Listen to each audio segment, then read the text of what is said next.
Hello प्यारे बच्चों।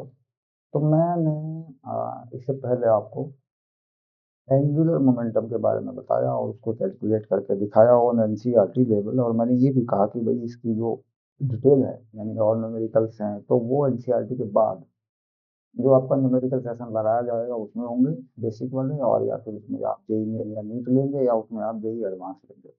तो अभी क्या है कि एनसीईआरटी के अकॉर्डिंग ही हम चल रहे हैं और उसके अकॉर्डिंग जो जो चीज़ें जरूरी हैं वो कर रहे हैं। उसके क्वेश्चन हो या उसके एग्जाम्पल्स हों उसे कवर करें, क्योंकि कुछ बच्चे क्या है कि एनसीईआरटी को ही पूरी तरह से कवर अप कर देना चाहते हैं।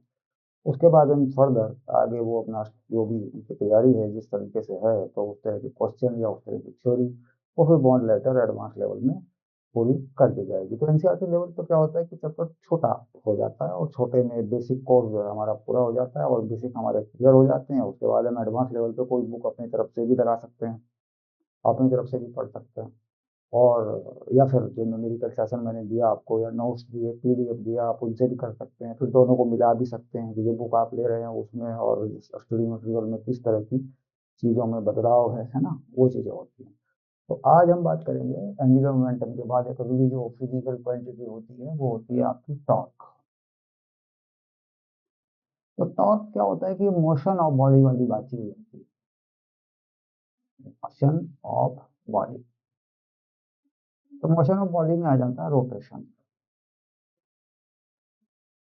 यानी बॉडी जब घूमती है तब। तो इसमें इसका जो बेसिक डेफिनेशन है वो क्या है कि एंगुलर मोमेंटम को चेंज करने के लिए टॉर्क की जरूरत पड़ती है। The torque is required to change the angular momentum. तो हम क्या करते हैं कि torque is required to change the angular momentum.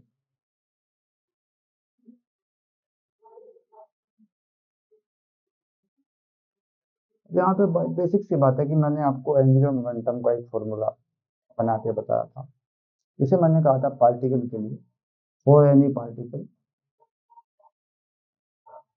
हालांकि इसे बॉडी पे भी यूज कर देंगे हम, होगा तो ये बॉडी सॉलिड बॉडी जो और एनी पार्टिकल जो एंगुलर मोमेंटम था उसको मैंने कहा था आई ओमेगा। इस आई को मैंने बताया था M R square, mass of particle.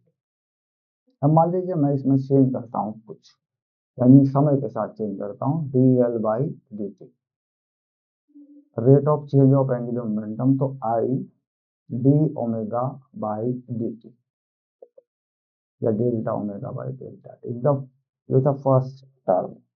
अब यहाँ हम करते हैं इंस्टेंटेनियस चेंज, इंस्टेंटेनियस चेंज। तो ऐसे केस में ये जो डेल्टा टी होता है ये आप जानते हैं जीरो पे चला जाता है और ये इक्वेशन डिफरेंशिएशन में बदल जाती है। यानी इसको फिर से अगर हम ले लें दोबारा L equals to I omega, ऐसे कर लें तो D L by D T. तो यहाँ पे दो टर्म आ जाती हैं, एक होता है आई D omega by D T और एक हो जाता है omega D I by D T. Generally हम ये करते हैं कि मोमेंट ऑफ इनर्शिया चेंज नहीं होता है, हम ऐसा मान के चलते हैं। हम जो पढ़ते हैं हम ये कहते हैं कि मोमेंट ऑफ इनर्शिया चेंज नहीं होता, तब ये चीज होती है। तो हम कह देते हैं if I is constant then D I by D T zero. तो उस केस में हम क्या करते हैं D L by D T और I D omega by D T alpha. इसका नाम हुआ, मैंने आपको बताया है, एंगुलर एक्सेलरेशन। लेकिन ऐसा भी हो जाता है कि जब मोमेंट ऑफ इनर्शिया चेंज होता है, ठीक है। अब देखिए इसका एक एग्जाम्पल मैं दूंगा आपको कि वो चीज़ कहाँ होती है और उसको मैं आगे लूंगा फिर कंपटीशन लेवल में। कि मान लीजिए हमारे पास एक रॉड है, एक इस तरीके से एक रॉड है और ये रॉड हॉरिजॉन्टल पे सेट है, यानी घूम सकती है अपने एक्सिस के अबाउट, ये वर्टिकल एक्सिस है और ये हॉरिजॉन्टल है मान लीजिए। और यहाँ कोई इंसेक्ट है, ये कोई इंसेक्ट है, तो ध्यान से इस बात को समझेंगे। और ये इंसेक्ट इस पे इस तरफ को चल रहा है, ये इंसेक्ट क्या कर रहा है, इस तरफ को इस रोड के ऊपर चिपक के स्क्रॉल, जिसे बोलते हैं स्क्रॉल, है ना, क्राउल कर रहा है, जिस पे चल रहा है। तो आप देखेंगे कि इंसेक्ट का कुछ मास होगा और उसका डिस्टेंस इस रोड के सेंटर से चेंज हो रहा है। तो इसका मतलब होता है कि इस पूरे सिस्टम का मोमेंट ऑफ इनर्शिया भी समय के साथ चेंज हो रहा है, टाइम के साथ चेंज हो रहा है। तो क्या बात होती है कि वहां पे ये टर्म काम करती है। चलिए, तो इसे हम बोल देते हैं कि ये जो चीज हमने की है that is the external torque. तो टॉर्क को हम कैसे डिफाइन कर लेते हैं, इस टर्म पे डिफाइन कर लेते हैं।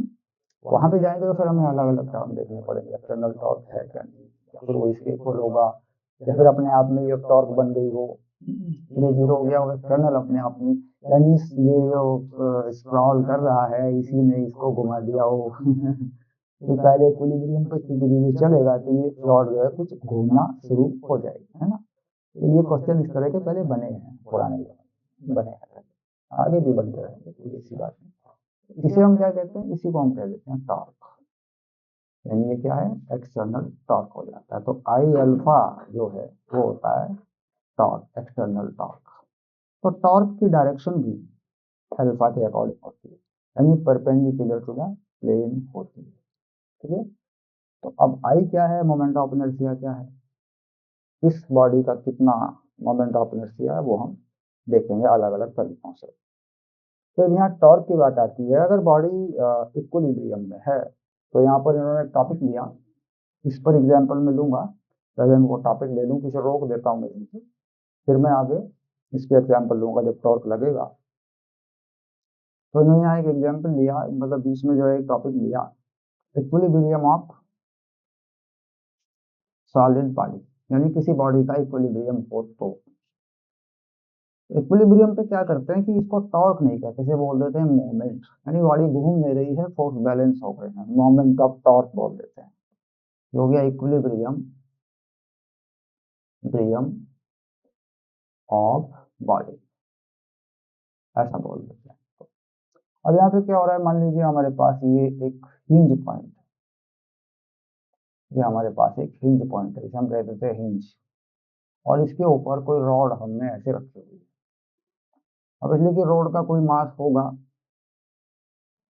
रोड का कोई मास होगा, और हमने कहा कि यहाँ इस तरफ एक वेट लटकाया गया इसके ऊपर, जिसे मैंने M1 कहा, और ये X1 पर है, और ये मिड पॉइंट है, यानी पूरी जो लेंथ है वो मान लिया मैंने L/2, और इधर से भी मैंने कहा कि L/2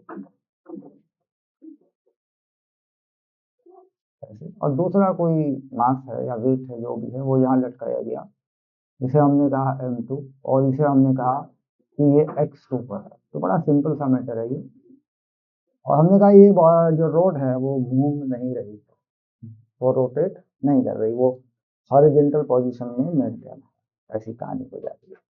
तो इस केस में हम क्या करते हैं कि ये जो पॉइंट है, हिंज पॉइंट है, इसके अबाउट हम टॉर्क या मोमेंट लेते हैं। अब अगर टॉर्क और मोमेंट को हम नॉर्मल डेफिनेशन पर देते हैं तो कैसे डिफाइन करते हैं आपको, तो उस केस में क्या होता है कि ये हो जाती है R क्रॉस M, ऐसे हो जाती है टॉर्क, और ये वहीं से आ जाती है जहां से आप मोमेंटम को निकालते हैं, एंगुलर मोमेंटम को, M/R क्रॉस B, ऐसे हो जाती है। देखिए अब मैं इसे टाइम से डिवाइड करूं, delta L by delta T, तो इसके लिए कोई अलग से डेफिनेशन बनाने की आपकी आवश्यकता नहीं है, ये R, और ये हो जाता है क्रॉस में D delta V by delta T, यानी टाइम को यहाँ डिवाइड किया है, ध्यान से रखिए। तो delta V by delta T क्या होता है, ये बन जाता है आपका एक्सेलरेशन, यानी ये हो जाता है M/R क्रॉस A, यानी एक्सेलरेशन बन जाता है। अब ma को अगर मैग्नीट्यूड में बाहर निकालूं, सर्कुलर मोशन है, दोनों के बीच का एंगल 90 है, तो ये हो जाता है, देखिए ये वाली चीज F हो जाती है, ये हो जाता है R क्रॉस, इसके साथ में M में डाल दूं ऐसे, तो ये चीज हो जाती है R क्रॉस M, ऐसे बन जाता है, यानी F और R। और अगर मैग्नीट्यूड में लूँ इसको, टॉर्क को मैं ऐसे घुमाना चाहूँ, ये वेक्टर में हुआ, और मैग्नीट्यूड में कर लूँ अगर इसे मैं, तो ये हो जाता है R का मैग्नीट्यूड और एफ का मैग्नीट्यूड और उनके बीच का जो एंगल है वो वाला, और डायरेक्शन क्या होती है, परपेंडिकुलर टू द प्लेन।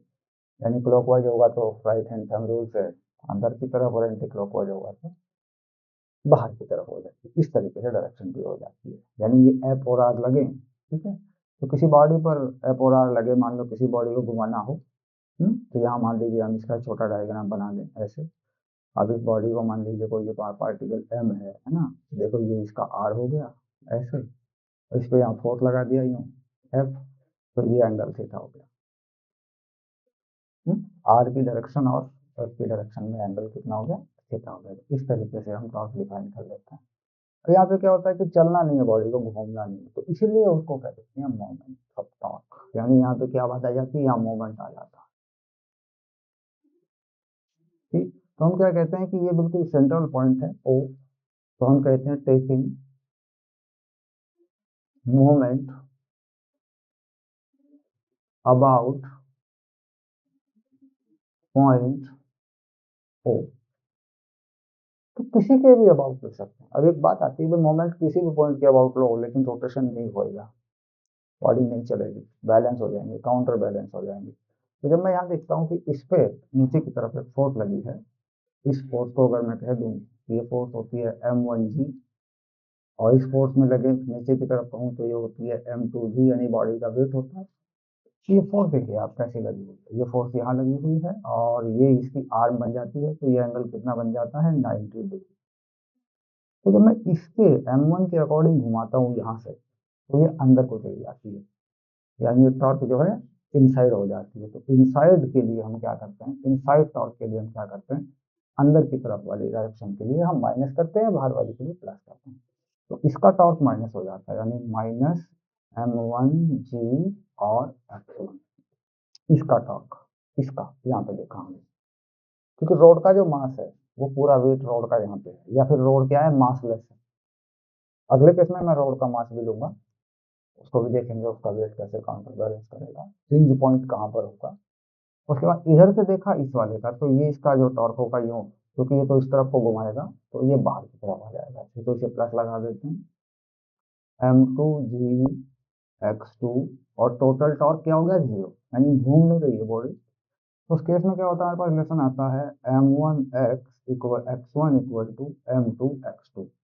तो इसमें हमें m1 m2 या x1 कुछ गिवन होगा, तो हम दूसरी चीज इसकी निकाल सकते हैं, वैल्यू निकाल सकते हैं। तो इससे पता चलता है कि ये जो बॉडी है, ये रॉड है, ये सिस्टम है, ये इक्विलिब्रियम पे, ये सिस्टम कैसा है, इक्विलिब्रियम पे, यानी इस पे लगने वाले टॉर्क जो है रोटेशनल इक्विलिब्रियम, क्या बोलेंगे इसको, ये है रोटेशनल इक्विलिब्रियम। ये लिख देते हैं रोटेशनल इक्विलिब्रियम, रोटेशनल इक्विलिब्रियम, यानी घूम नहीं रही है बॉडी, फोर्स लगे हैं लेकिन घूम नहीं रही, टॉर्क भी लगे हैं लेकिन घूम नहीं रही है बॉडी, तो उसे मोमेंट बोल दिया करते हैं।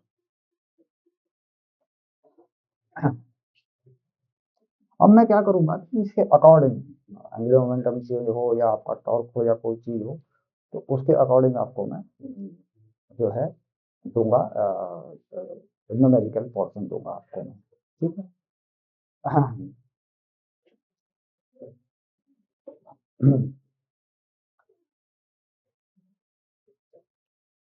हाँ, चलो चलो देख लीजिए, ये पहले से ही डिनोटेड है कि क्या क्या चीज कहाँ कहाँ होती है, क्योंकि इससे पहले की जानकारी में, इससे पहले लेक्चर में दे चुका आपको। तो देखिए टॉर्क जो है वो हमें डिफाइन करना है, और मोशन ऑफ बॉडी में हम रखेंगे इसमें रोटेशन, यानी टॉर्क क्या करता है, बॉडी को घुमाने का काम करता है। तो टॉर्क जब अप्लाई होती है तो ये एंगुलर मोमेंटम को चेंज करती है, यानी जब बॉडी रोटेशन में आती है तब एंगुलर मोमेंटम को चेंज करती है। यहाँ पे सिंपली लिखा हुआ है torque is required to change the angular momentum. तो हमने डिफाइन कर लिया, जैसे हम न्यूटन सेकंड लॉ डिफाइन करते हैं, चेंज इन लीनियर मोमेंटम, तो उसके अकॉर्डिंग हमने डिफाइन कर लिया कि जो टॉर्क है वो एंगुलर मोमेंटम को चेंज करती है। एंगुलर मोमेंटम हमने डिफाइन किया था लेक्चर में आई ओमेगा, और एक पार्टिकल के लिए मैंने बताया था कि आई जो है किसी एक पार्टिकल, ये बॉडी का अलग अलग होगा, स्फीयर का अलग होगा, सिलेंडर का अलग होगा, डिस्क का अलग होगा, सबका अलग अलग होगा, आई ओमेगा, ये थी हमारी एंगुलर स्पीड। तो इसमें अगर कुछ चेंज होता है टाइम के साथ, देखिए, तो angular momentum upon time interval, तो ये हो जाता है एंगुलर स्पीड अपॉन टाइम, तो इसे कह देते हैं एंगुलर एक्सेलरेशन। और इसमें क्या होता है, अगर इंस्टेंटेनियस वैल्यू हो, यानी बहुत कम समय के लिए लिया जाता है, तो क्या करते हैं, डेल्टा टी की लिमिट जो है वो क्या कर देते हैं, जीरो की तरफ बढ़ा देते हैं, अगर एग्जैक्टली जीरो, वो जीरो ही होती है। अब इसके बाद क्या होता है, यहाँ के बाद मैं आगे बात करूंगा आपको कि ये चीज मैंने जोड़ी है, एंगुलर एक्सेलरेशन पे आई है ये बात। तो अब इसके बाद क्या होता है कि इसी चीज को कहा कि टॉर्क नहीं है मान लीजिए बॉडी के ऊपर, और तो क्या बोलते हैं इसको, बॉडी क्या है, इक्विलिब्रियम पर है, तो एनसीईआरटी कह रही है इक्विलिब्रियम ऑफ रिजिड बॉडी। तो उसमें क्या होता है कि रोटेशनल इक्विलिब्रियम की बात होगी, तो ऐसे अगर कोई बॉडी इक्विलिब्रियम पर है तो फोर्स जीरो कर सकते हैं आप। तो फोर्स जीरो होंगे वो ठीक है, लेकिन फोर्स जीरो होंगे तो फिर फोर्स बैलेंस करेंगे, तो यहाँ बात हो रही है रोटेशनल इक्विलिब्रियम। हो सकता है फोर्स जीरो हो गए हो लेकिन बॉडी घूम रही हो, ये बात होती है। तो यहाँ क्या है कि रोटेशन में टॉर्क ही लगेगा, लेकिन जब बॉडी इक्विलिब्रियम पे होगी, नहीं घूमेगी, तो उसे मोमेंट बोल देते हैं आप, या मोमेंट ऑफ फोर्स बोल देते हैं उसे, मोमेंट ऑफ फोर्स बोल देते हैं उसे ऐसे, या फोर्सेज बोल देते हैं ऐसे। अब मैंने क्या किया कि एक रॉड आपको रखी, देखिए ये आपको, ये हॉरिजॉन्टल रॉड है, इसका अपना सेंटर यहाँ पर है, तो इसका मास अगर होगा तो यहीं पे पास करेगा। इस रॉड से मैंने यहाँ एक मास m1 जो है वो लटकाया इस तरफ, और ये यहाँ इस तरफ लटका दिया, बांध दिया मैंने इसको, टाइड अप कर दिया। और इस मास का जो मैंने डिस्टेंस लिया है वो x1 लिया है सेंटर से, इसका x2 लिया है। ये कह रहा है कि रोड रोटेट नहीं कर रही है, रोड घूम रही है, ऐसे रोड है मान लीजिए, ऐसे नहीं हो रही है, नहीं घूम रही है। ओके, तो उस केस में क्या किया कि दो फोर्स लगाए गए, ये वाले, एक m1g और एक m2g। तो टॉर्क का बेसिक डेफिनेशन हम देखते हैं कि r क्रॉस एफ है, इसे वेरीफाई कर लेते हैं कि भाई टॉर्क r क्रॉस एफ जो है, ठीक है। देखिए एंगुलर मोमेंटम अगर डिफाइन हुआ था तो आप जानते हैं कि हुआ था L m r cross v के रास्ते। अब इसे अगर टाइम के साथ चेंज किया जाए तो r में चेंज नहीं किया, वेलोसिटी में चेंज किया, और इसे क्या किया, एक्सेलरेशन बनाया। तो इस m को a के साथ लेके गए तो r क्रॉस m में हुआ, तो r क्रॉस f हुआ। अगर कोई एंगल है तो मैग्नीट्यूड में लेंगे, क्रॉस प्रोडक्ट हुआ, वैसी डायरेक्शन होगी इसकी भी जैसे एंगुलर मोमेंटम की होती है, तो फिर ये साइन थीटा लगाएंगे आप, यानी a cross b, A B sine theta वाला। तो डायरेक्शन का वेक्टर यूनिट वेक्टर होता है, ये प्लेन के परपेंडिकुलर होगा, यानी अगर ऐसे घूमेगा तो अंदर की तरफ, ऐसे घूमेगा तो बाहर की तरफ। तो यहाँ पर कुछ मैंने रिप्रेजेंट भी कर दिया कि मान लीजिए ये कोई बॉडी है, ये घूम रही है यूं, ओरिजिन के चारों तरफ चला रहे हैं इसको, तो इसका रेडियस वेक्टर ये दिया मैंने, और इस पे फोर्स ये लगाया। तो देखिए फोर्स और रेडियस वेक्टर की बीच का डायरेक्शन ये है, और ये वेक्टर ऐसे घूमता है आर से एफ की तरफ, यानी आर क्रॉस एफ का मतलब होता है आर से एफ की तरफ घुमाते, तो डायरेक्शन आती है ना। आर क्रॉस का मतलब आर से एफ की तरफ एंगल घुमाना होता है। तो उस तरीके से हमने देखा कि ऐसे केस में जब बॉडी एक सर्कुलर ट्रैक पर घूमती है तो थीटा कितना हो जाता है, 90, यानी सर्कुलर में क्या हो जाता है, सर्कुलर रोटेशन में क्या हो जाता है, हाँ, थीटा कितना हो जाता है, 90 हो जाता है। इस केस में आज हम देखेंगे कि जो तो मोमेंट हम taking moment about point O, तो ओ पे यहाँ पे देखिए बीच का पॉइंट है, बिल्कुल हिंज पॉइंट है। तो हमने कहा कि यहाँ पर जो फोर्स लगी हुई है m1g, तो ये फोर्स क्या करती है, इसको अंदर की तरफ लगती है, इसको तो अंदर की तरफ जाने वाली क्वांटिटी को हम नेगेटिव लिख देते हैं इसका यहाँ पे। और कितना है इसका आर, देखिए 90 डिग्री पर इसका आर जो बनता है वो x1 बनता है, आर का यानी आर साइन थीटा। अब इसका देखते हैं, तो हमने इसको रखा कहाँ पे, x2 पे, x2 पे लटकाया हुआ है, तो इसका m2g हो गया। तो इसका देखूंगा तो इसके पॉइंट नो बाहर की तरफ आ जाएगा, तो इसका मैंने पॉजिटिव रखा, और टोटल मैंने जीरो कर दिया, बिकॉज नो रोटेशन, क्या है कि रोटेशन इसमें नहीं है। ओके, अब इसके बाद मैंने बैलेंस किया इसको, जी काटा m1, तो ये m1 x1 m2 x2 का रिलेशन आ गया। तो इस तरीके से अब इसी पे और एग्जांपल कि भाई इसमें रोड में बार में मास होगा, वेट होगा तो कैसे होगा, ये इंक्लाइन तो खड़ी होगी तो कैसे होगा, फ्रिक्शन होगा तो कैसे होगा, वो सारी चीजें मैं लूंगा। पर एनसीईआरटी मुझे यहीं तक की जानकारी दे रही है, एनसीईआरटी मुझे यहीं तक बैलेंस करने के लिए कह रही है, और उसके अकॉर्डिंग जो एग्जाम्पल होगा मैं यही लूंगा आपको। ठीक है, ठीक है, चलो वो एग्जाम्पल जो है लेते हैं, शुरू करते हैं। ठीक है, ओके।